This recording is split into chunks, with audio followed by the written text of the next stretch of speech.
in KwaZulu-Natal says that it hopes that the Constitutional Court will consider the arguments that former President Jacob Zuma has put forward in an application to rescind his impending arrest for contempt of court.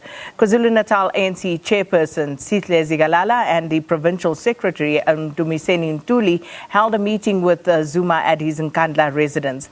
A large number of Zuma's supporters have continued to gather outside Zuma's home to pledge solidarity with the former president. Suspended ANC Secretary General Magashule was among those who visited Zuma.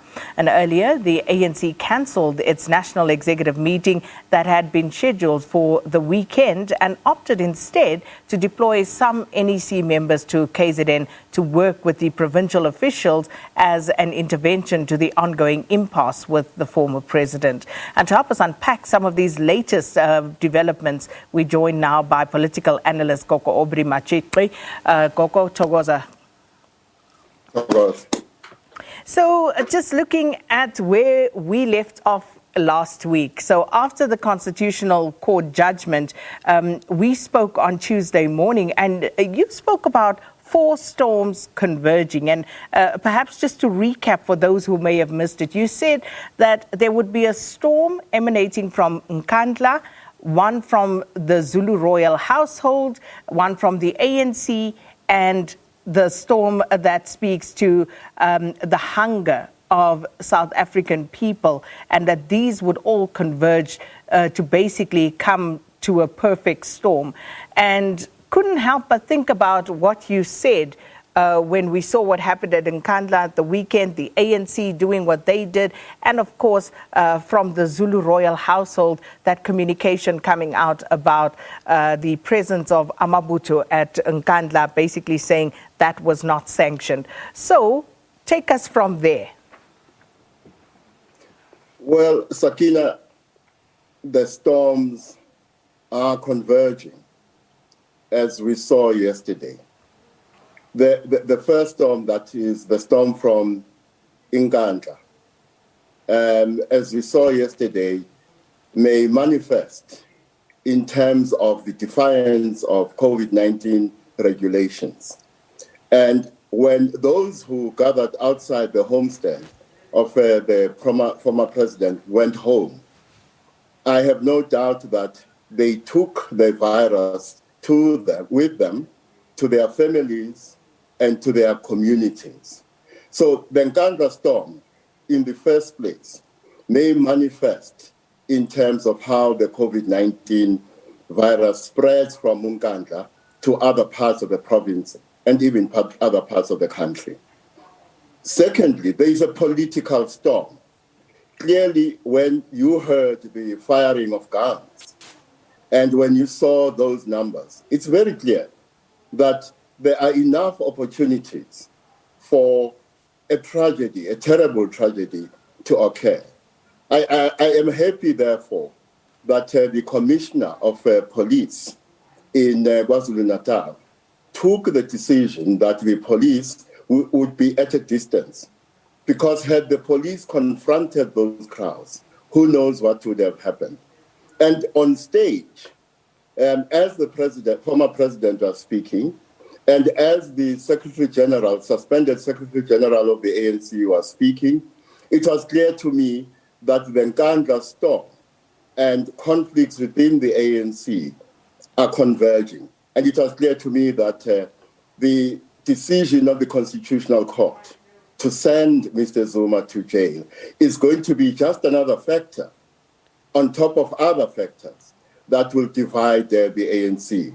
And when you heard the statement from Prince Mangosuthu Buthelezi, Mtaka Pindangen, basically picking a quarrel with Amabutho, not for the first time, it's clear that tensions may develop on top of the tensions that already exist between Mtaka Pindangen and some elements within Amabutho.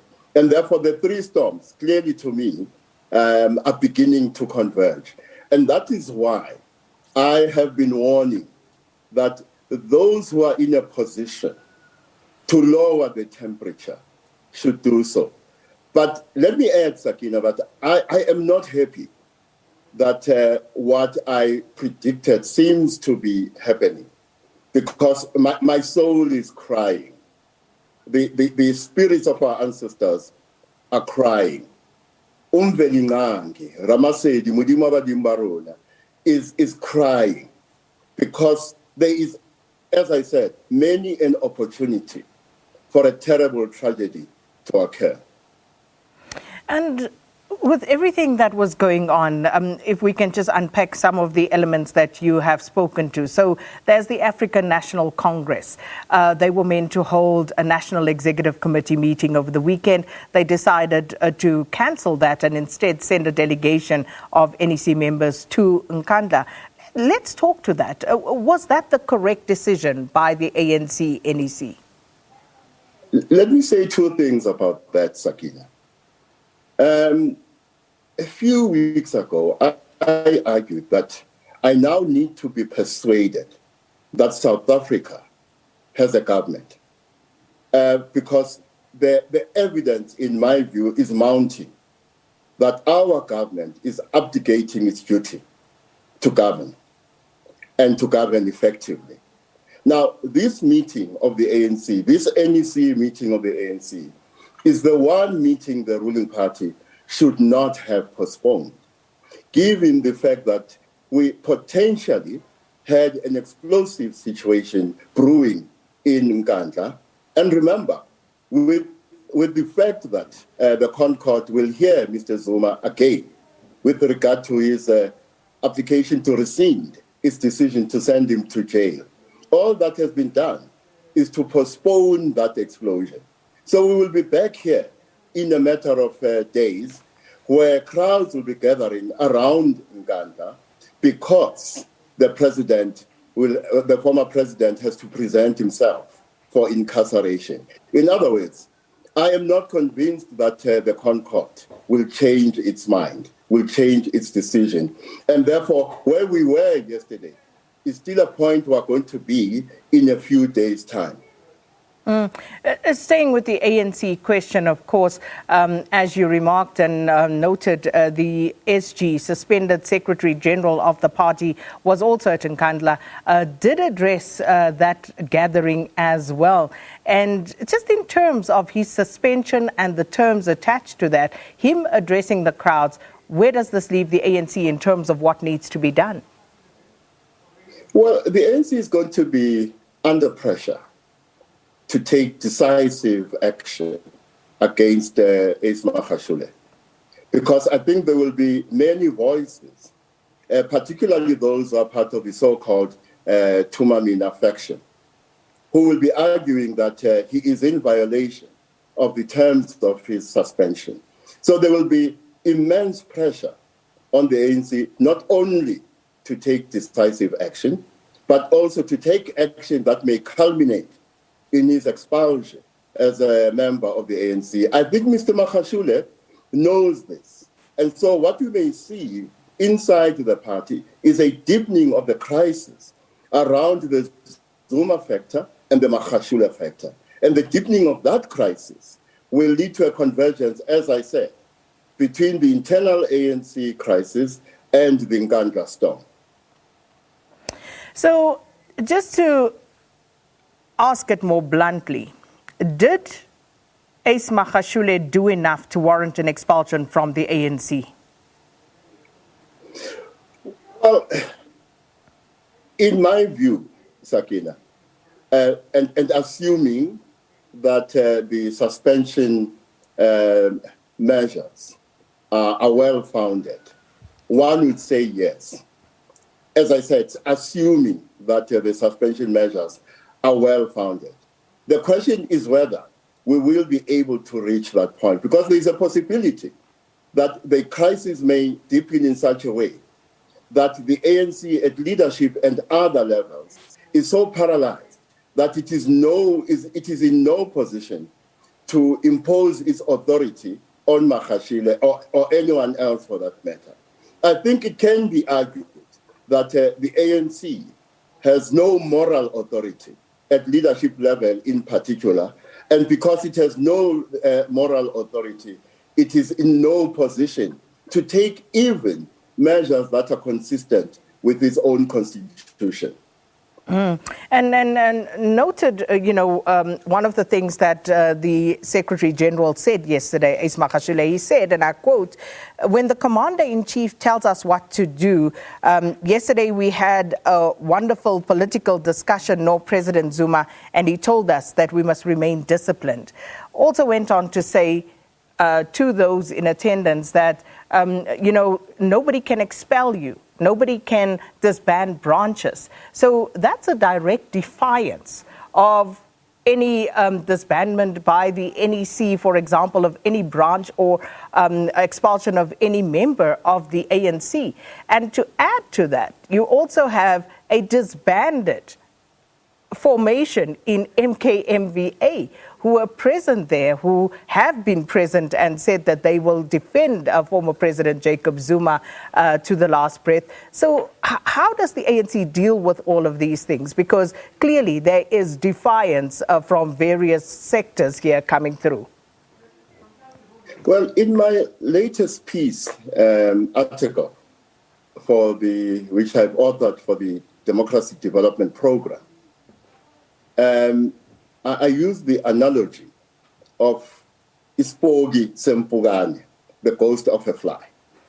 And what I'm talking about here is a situation where a fly is caught in a spider's web. When you look at the fly, it looks intact. What you do not see is that the spider has already hollowed out its insides. And I think there are many things in South Africa that are beginning to look like Ispogi Sempugane, that is the ghost of a fly. Firstly, it is the president himself. Secondly, it is the leadership of the ANC and therefore the ANC itself. And therefore we're talking about an ANC that is Ispogi Sempugane, the ghost of a fly. And therefore I am doubtful that we and its members can rely on it to take any decisive action to lower the temperature and provide leadership, because as it claims, it should be the leader of society as a ruling party. But Ispogi Sempugane, the ghost of a fly, is not in a position to do that. Earlier, you touched on the police and saying that you commend the action or the strategy that they adopted this weekend in dealing with the developments at Nkandla. But there would, of course, be people who will look at that and say, but the police have abdicated their responsibility here, given that people were in direct violation of the lockdown regulations. How would you respond to that? And how do the police now, in any good measure, go ahead to arrest others? For example, if someone today decides they wake up and they will defy these lockdown regulations by, say, opening their restaurant if they own one and say, you're not going to arrest me because we saw over the weekend that you could not arrest others who were in violation of lockdown regulations. Well, I think to replace the bravado of those who came to Nkandla in support of Mr. Zuma with the bravado of the state is a recipe for disaster. Now, before you reach the point of escalation, there are several options that are available to the police, and the police, I hope, have been trained in how to manage the process until it reaches an escalation, at which point are also trained on how to diffuse it. But to start by imposing the bravado of the state as your most immediate measure would be a recipe for disaster. So going forward, South Africans, can they reasonably argue that if they were to, as ordinary South Africans, be arrested by the police for violating lockdown regulations, given what has happened in political settings with not just what happened at Nkandla, but previous political gatherings, would South Africans be within their right to say this is unfair discrimination in terms of how the law is applied? Well, Sakina, just because you are angry, justifiably so, you are angered by the impotence, real or otherwise, of the state, of the police. That is no reason for you to stand in front of an oncoming train. And therefore, conduct to the effect you have described would be, to me, akin to standing in front of an oncoming train. As I said to you at the beginning, my spirit is crying. The spirit of our ancestors is crying. Umvelingange is crying. I do not want to see a situation, Sakina, where their tears, the tears, Gamvelingange, become rain that wipes away the blood of our people. Because we may quibble about whether we should defy COVID-19 regulations because of the impotence of the state. But there's something much larger happening here. And that's something that is much larger, in my view, is at a spiritual level. Now, all the things we are seeing are but symptoms of a much deeper spiritual malaise, a malaise that has afflicted society in general, a malaise that has afflicted our government, a malaise that has afflicted the ruling party. And therefore, if anything, whatever we think, whether we are angry and the extent to which we are angry, it must never be that the tears of our ancestors, the tears zikamvelingange, become rain that is necessitated by the need to wipe our soil of the blood of our people. And just finally, former President Zuma last night in addressing the media says that what he wants, he's not asking for sympathy. What he's asking for is justice. He then said quite a few things, likened the lockdown to apartheid crackdowns. You know, he was saying that South Africa is essentially sliding back to apartheid-style rule, mentioning that the Secretary General of the ANC, for example, cannot even address political gatherings, and also says that, you know, his age and mental health was not taken into consideration as he was lambasted with a punitive sentence without a fair trial. And, you know, murderers, bank robbers, child molesters are afforded due process, but not Zuma. These were some of the things that he said. So just in conclusion, what do you make of all of that? Well, Sakina, I have argued over the past few days that there were lapses in judgment on the part of the former president. There were lapses in judgment on the part of the Zondo Commission.